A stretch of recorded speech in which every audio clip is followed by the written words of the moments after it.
Dr. M. P. Jayaraman is an assistant professor in mathematics in L. N. Government College, Poneri.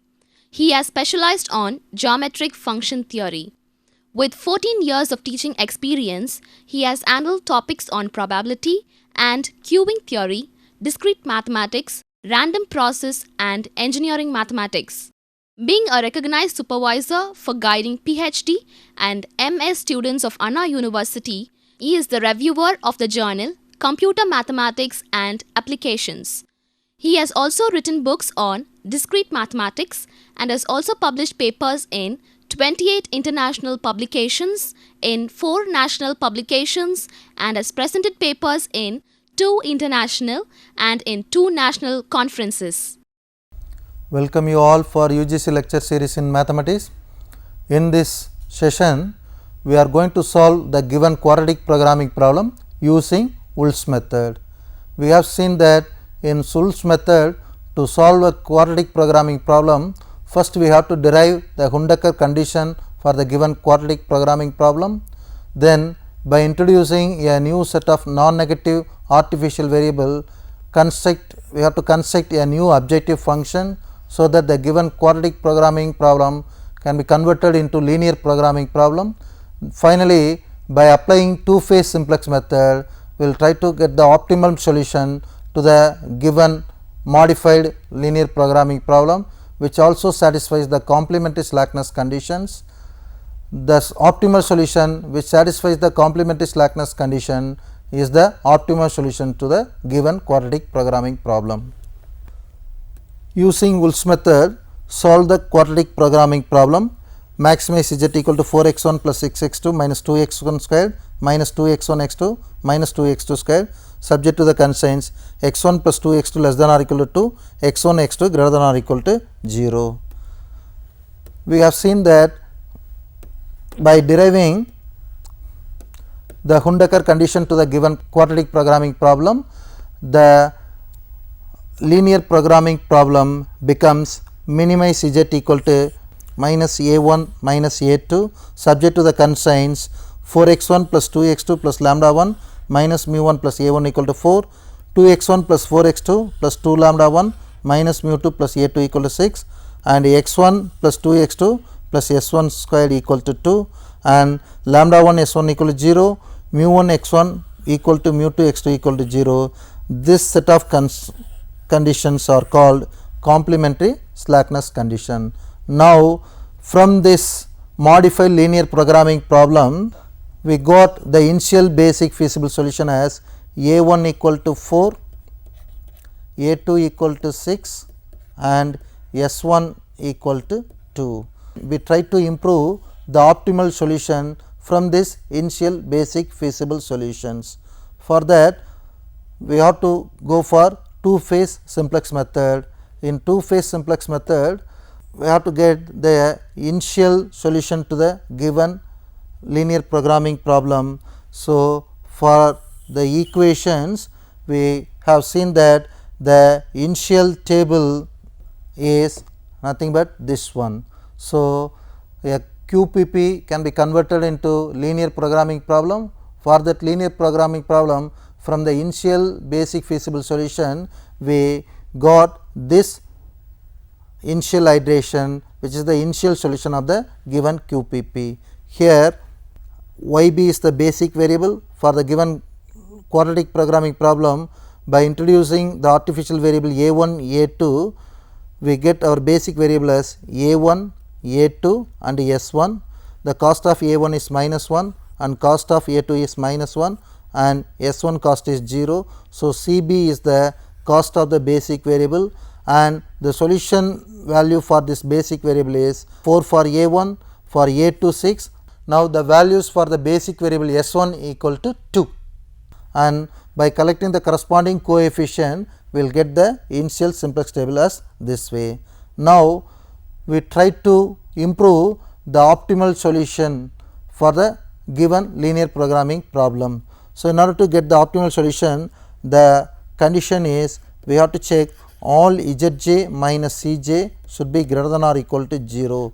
If all Zj minus Cj greater than or equal to 0, then optimal solution is obtained. Here Zj is summation Cb Yj, j varies from 1 to n minus Cj greater than or equal to 0. If all Zj minus Cj greater than or equal to 0, optimum solution is obtained, otherwise we have to improve the optimum solutions. Now, for this initial table, first we try to compute Zj and Cj, then we compute Zj minus Cj. Now, Zj is Cb Yj. So, for the variable y1, my Zj is minus 1 into 4 plus minus 1 into 2, which is minus 4 minus 2. Therefore, I am getting it as minus 6. Then, for y2 variable, my Zj is minus 1 into 2 plus minus 1 into 4 minus 6. In the same way, Zj value for lambda 1 is minus 3 and for mu 1 is minus 1 into minus 1 plus minus 1 into 0, which is plus 1. For mu 2 is also 1.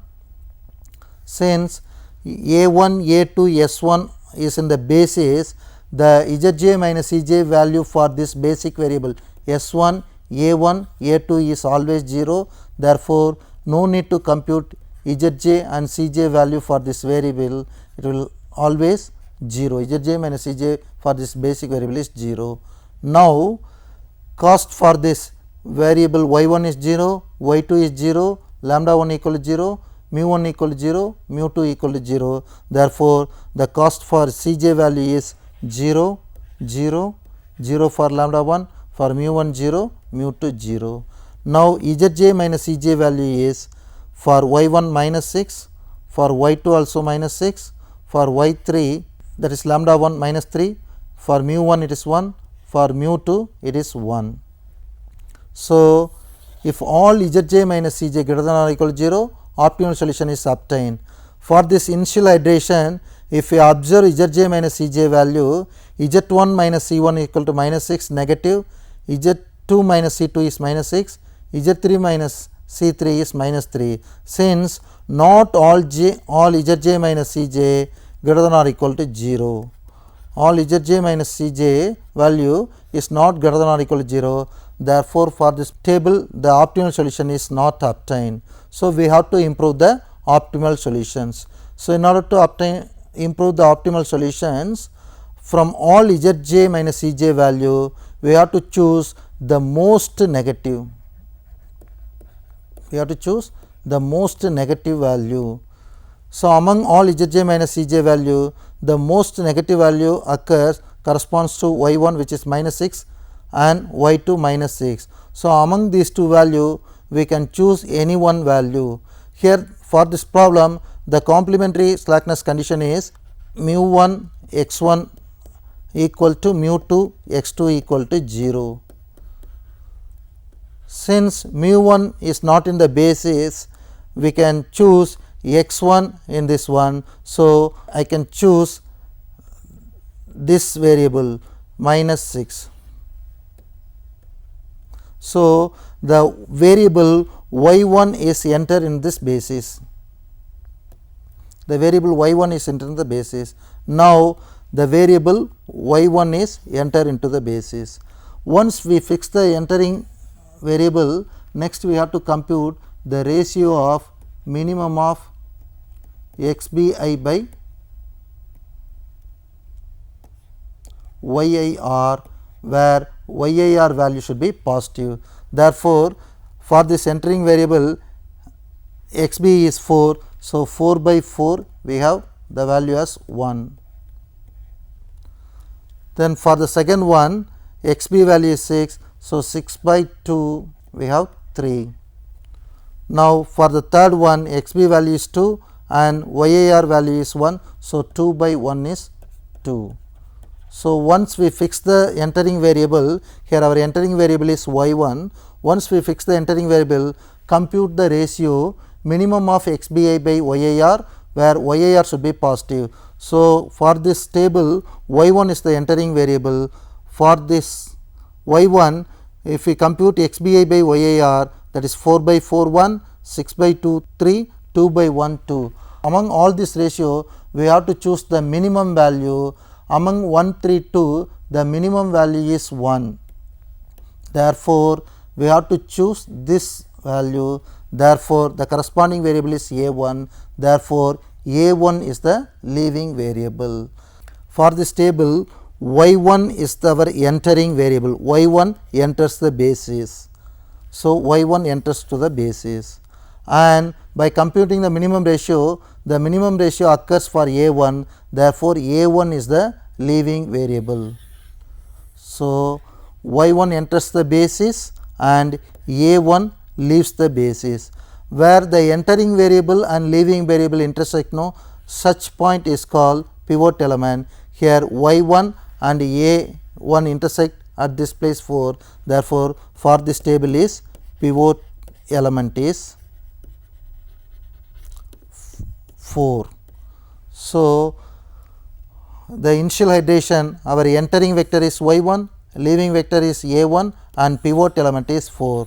Now, in order to improve the optimal solution to the given linear programming problem, next step is we have to convert the pivot element is 1. For this table, this 4 is our pivot element. So, in order to improve this basic feasible solution to an optimal solution, now we have to convert this 4 into 1 and the remaining element in that column as 0. Therefore, we have to convert this 2 as 0, this 1 as 0. So, in order to improve the optimal solution, the next step is we have to convert the pivot element as 1 and remaining element in that column as 0. Now, to convert this pivot element 4 as a 1, we have to divide the entire row by 4. So, if we take new row as R1 dash, by dividing R1 by 4, we will get our R1 dash as 1, 1, 2 by 4 which is 1 by 2, 1 by 4, minus 1 by 4, 0, 0, 1 by 4, 0. So, this pivot element is converted as unit element 1. Our next idea is we have to convert the remaining element in that column as 0. So, I have to convert this element 2 as 0. For that, the elementary operation R2 dash is nothing but from R2 I have to subtract 2 R1 dash. So, my R2 is 6, 2, 4, 2, 0, minus 1, 0, 0, 1. From this R2, the newly obtained R1 dash, I have to multiply this by 2. So, 2 into 1, 2, 2 into 1, 2, 2 into half which is 1. Then if we multiply this 2 by 4 which is becomes 1 by 2, then minus 2 by 4 which is minus 1 by 2, 0, 0, 2 by 4 which is 1 by 2, 0. So, in order to convert this 2 as 0, I will subtract 2 R1 dash from R2. R2 is the given row, R1 dash is the row newly obtained. By multiplying this row by 2 and subtract 2 R1 dash from R2, we are getting the following: 6 minus 2 4, 2 minus 2 0, 4 minus 1 3, 2 minus 1 by 2 which is 3 by 2, then this will become of minus 1 0 minus of 1. So, by making use of the row elementary transformation R2 minus 2 R1 dash, I will get the value as 4 0 3 3 by 2 1 by 2 minus 1 0 minus 1 by 2 1, which is our new R2 dash. Now, if you observe, the value corresponds to y1 which is 0. So, by this elementary transformation this 2 becomes 0. Now, the next idea is we have to convert this 1 into 0. For that, the elementary operation is our new R3 dash is nothing but from R3, if we just subtract our R1 dash, we will get this value as 0. Now, our R3 is 2, 1, 2, 0, 0, 0, 1, 0, 0. This is our R3. Now our R1 dash is this one 1, 1, 1 by 2, 1 by 4, minus 1 by 4, 0, 0, 1 by 4, 0. So R3 minus R1 dash gives us 2 minus 1, 1, 1 minus 1, 0. This is 2 minus 1 by 2, which is 3 by 2, minus 1 by 4, plus 1 by 4, 0, 1, minus 1 by 4, 0. Now in this R3 dash, if we observe the coefficient corresponds to y1, which will become 0. So in such a way, we, by making use of the row elementary transformation, we will convert the pivot element 4 as 1 and remaining element in that column as 0. Let us have a break.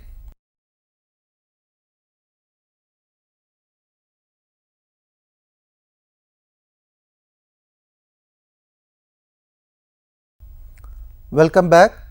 Before break, we discussed about solving procedure of a quadratic programming problem.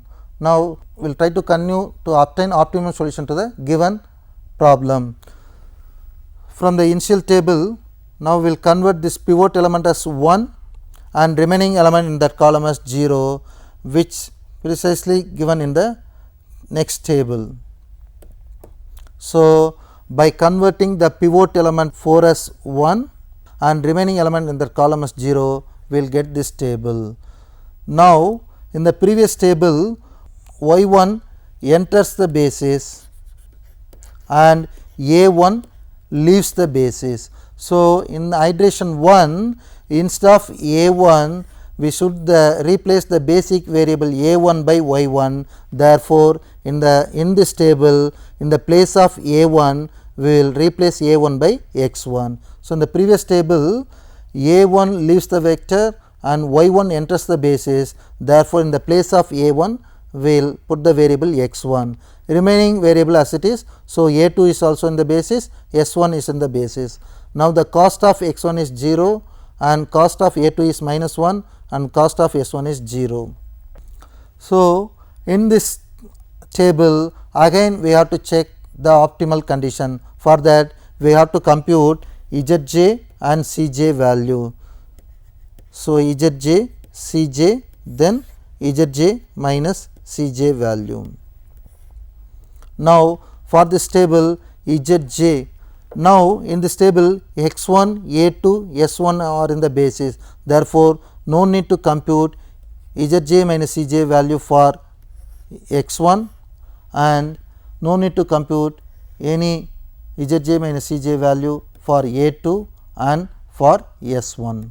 Since x1, a2, s1 are in the basis, the zj minus cj value for those variables x1 is 0, s1 is 0, a2 equal to 0. Since in the previous table a1 leaves the basis, in iteration 1 we no need to compute the a1 value for the a1 variables. So we leave no need to compute a1 in this iteration 1.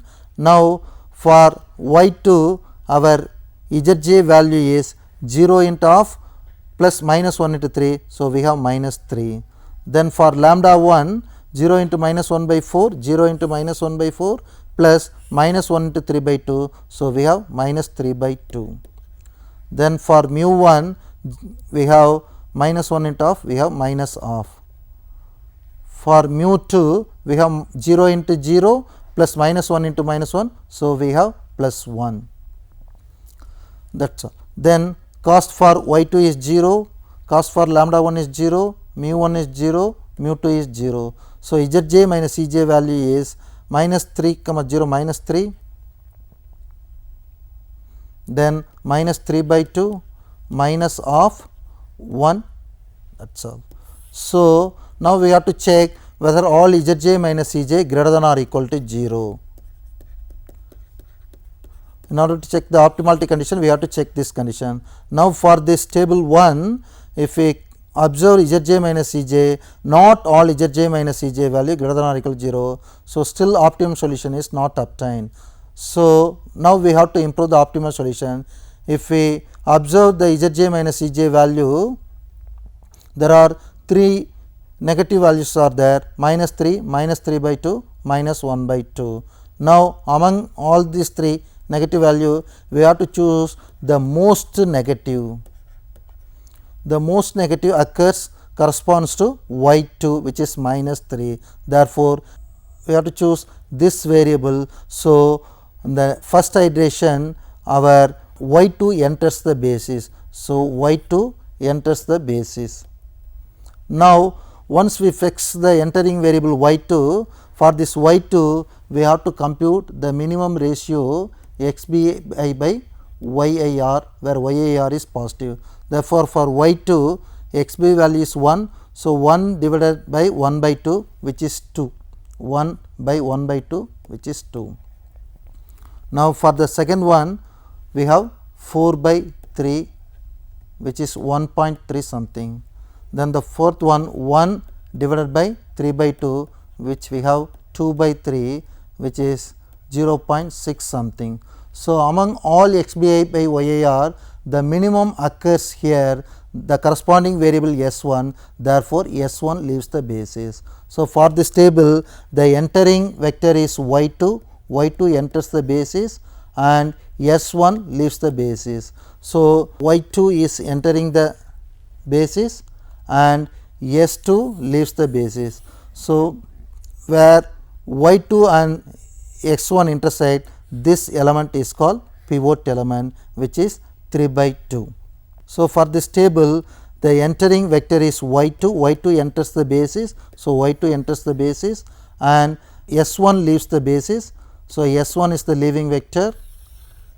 Therefore, these two vector intersect at this point 3 by 2. Therefore, for this table pivot element is 3 by 2. Now, next idea is, as we proceed earlier, we have to convert this pivot element as 1. So, we have to convert this pivot element 3 by 2 as 1 and remaining element in that column, that is in that column the remaining element 1 by 2 as 0 and 3 as 0. We have to improve the optimal solutions. So, by converting this pivot element as 1 in the remaining element as 0, we can get the next iteration. So, as proceed earlier, by taking this as r 1 dash and r 2 dash and r 3 dash, now we can convert this element as unit by dividing the entire row r 3 dash by 3 by 2 or multiplying by 2 by 3. So, by dividing the entire row r 3 dash by 2 by 3, we will get r 3 double dash. So, that this 3 by 2 becomes 1. Now, we have to make the remaining element in that column as 0. To make this 3 as 0, what we have to do now? From r 2 dash, by multiplying this r 3 dash by 3 and subtract 3 r 3 double dash from r 2 dash, we convert this 3 into 0. Next, we have to make this 1 by 2 as 0. For that, from r 1 dash, if we subtract 1 by 2 r 3 double dash, this entry becomes 0. So, by making use of row elementary transformation, we can convert this pivot element as 1, remaining element in that column, this 3 as 0, this 1 by 2 as 0, which we displace in the next table. So, by converting that pivot element as 1, remaining element in that column as 0, we will get the iteration 2. Now, for this iteration, we have to check all Zj minus Cj greater than or equal to 0 or not. So, for that we have to compute Zj minus Cj for this one. So, for this table our Zj is Cj and Zj minus Cj. Now, in the previous table y 2 enters the basis and s 1 leaves the basis. Therefore, in the place of s 1 we have to put the variable y 2. Now, in the place of s 1 we introduce the variable x 2. Therefore, in iteration 2 x 2 is in the basis. So, in iteration 2 x 1 is in the basis, a 2 is in the basis and x 2 is in the basis. Now, for this iteration we have to compute Zj minus Cj value. So, since x1, a2, x2 is in the basis, no need to compute zj minus cj value for x1, x2 and a2. Now, for lambda 1 our zj value is 0 into 1 by 3 plus minus 1 into 2. So, we will get it as minus 2. So, in similar way for mu 1 zj value is 0, for mu 2 zj value is 1. The cost of this variable is 0, 0, 0, and for S1 this is 0 into minus 1 by 3 minus 1 into minus 2. So, we will get 2 as zj value is 0. Now, if we compute zj minus cj, we have z1 minus c1 as minus 2, 0, 1, 2. Now, in order to get the optimal solution, we have to check the condition all zj minus cj greater than or equal to 0. Now, except z1 minus c1 all are positive. So, here not all zj minus cj greater than or equal to 0. The z1 minus c1 is negative, therefore, optimal solution is not obtained. Now, we have to improve again this optimal solution. For that, we have to choose the most negative. Here only one negative is there, therefore, we have to choose this value. Therefore, lambda 1 is the variable which enter into the basis. Once we fix the entering vector, next we have to compute the minimum ratio xbi by yar, where yar positive. For this one 2 by 3 divided by 1 by 3. So, we have 2. Then for this one 2 by 2 we have 1. Now, for this one the condition for xbi by yar is yar should be strictly greater than 0, but here yar is negative, therefore, no need to compute this ratio for x2, therefore, this takes no value. Now, once we fix the entering vector lambda 1, if we compute the minimum ratio xbi by yar, for this one 2 by 3 by 1 by 3 which is 2, for this one 2 by 2 which is 1. For this, since yar is negative, we should not compute this value. Among this one minimum is 1. So, our leaving vector is a2. So, in iteration 2 our entering vector is lambda 1 and leaving vector is a2, and the corresponding pivot element is nothing but this 2. So, in iteration 2 our lambda 1 enters the basis, a2 leaves the basis. So, the corresponding pivot element is 2. Now, the next idea is we have to convert this pivot element as 1 and remaining element in that column as 0 with the help of row elementary transformation. In iteration 3, x1 lambda 1 and x2 are in the basis, therefore, zj minus cj value for those variables are 0. Now, for mu 1 zj value, since the cost of all the variable x1 lambda 1 x2 equal to 0, our zj value for mu 1 is 0, mu 2 is 0, s1 0, and cost for this basic variable is 0, therefore, our zj minus cj is 0. Now, in iteration 3 we are getting all zj minus cj value is greater than or equal to 0. Here all zj minus cj greater than or equal to 0, therefore, optimum solution is obtained. Since all zj minus cj greater than or equal to 0, optimal solution for this linear programming problem is obtained, where our optimal solution is x1 equal to 1 by 3, lambda 1 equal to 1 and x2 equal to 5 by 6. So, optimal solution to the linear programming problem is x1 equal to 1 by 3, x2 equal to 5 by 6, lambda 1 equal to 1, all the remaining variable lambda 2, mu 1, mu 2, s1 values are 0. Now, this optimal solution satisfies the complementary slackness condition mu 1 x1 equal to 0, mu 2 x2 equal to 0 and lambda 1 s1 equal to 0. Moreover, all this value satisfies the restriction on Lagrangian multiplier. Therefore, maximum z star equal to 0 is the feasible solution. Therefore, the optimal solution obtained for the given linear programming problem is the optimal solution to the given quadratic programming problem. Now, by substituting this x1, x2 and lambda 1 value in the given quadratic programming problem, we will get our optimal solution as maximum z equal to 25 by 6. So, using Wolf's method, we can obtain optimal solution to the given quadratic programming problem. So, the Wolf's algorithm is, first we have to derive the Hundaker condition for the given quadratic programming problem and convert the given quadratic programming problem into linear programming problem. Then with the help of two-phase simplex method, we can obtain optimal solution to the given linear programming problem, which satisfies the complementary slackness condition, which is the optimal solution to the given quadratic programming problem. Thank you.